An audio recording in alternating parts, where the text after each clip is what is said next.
this sample problem here, we've got a certain spring with a relaxed length of 2.45 meters. So it's got its relaxed length of 2.45 meters. It says when a mass is attached to the end, so here, let's say that when it's hanging by itself, it's 2.45 meters. But if I were to attach a mass to the end, right, this spring will stretch, okay, and it's going to bob up and down a couple times, but once it comes to rest with that mass hanging on the end, okay, now it's got this mass here, and the total length now is 3.57 meters, okay. The mass is something that we may or may not need. We'll see here in just a second. All right, but this mass is what's causing that stretch to occur. So this is a vertical spring, it's hanging, so then you've got this, so here's a spring, and you've got a mass that's going to pull it down, okay? It says that we've got an elastic potential energy of 3.3 joules, and we want to know the spring constant. Okay, so let's write out our equation for elastic potential energy. It's 1/2 spring constant times the distance stretched or compressed squared. Okay, we see that mass has nothing to do with the equation, so the fact that we were not given a mass for this object is irrelevant. Okay, so here we can say we're looking for K. We need to solve for K or isolate K. All right, we can do that by multiplying both sides by 2 to get rid of that 1/2. So you get 2 times potential energy is equal to K times x squared. Okay. Now if we divide both sides by x squared, we have isolated K. So I've got the spring constant is equal to 2 times my elastic potential energy divided by the distance, in this case stretched, squared. Okay. We need to solve for x. So here we've got this, the difference in these two numbers would be x. So x would be equal to 3.57 minus 2.45.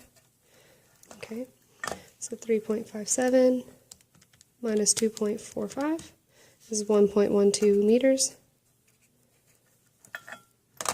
Okay, so that's x. All right, let's go back to green. So now K is going to be 2 times the potential energy, which is 3.3 joules, divided by 1.12 meters squared. Okay, we can go ahead and solve the numerator. We got 2 times 3.3 would be 6.6 joules. Okay, and we got 1.12 meters squared. So we're going to square the 1.12 meters to get 1.25 meters squared. Okay, and remember, do orange for this. A joule is a kilogram meters squared per seconds squared. So we take that and we divide by a meter squared. So divide by a meter squared. You're left with a kilogram second squared. We haven't seen anything that looks like this. Let's kind of take a little segue down here. So remember, the spring constant is always measured in newtons divided by meters. Okay, a newton is a kilogram meters per second squared. So if we do that and divide by meters, you're left with just kilogram second squared.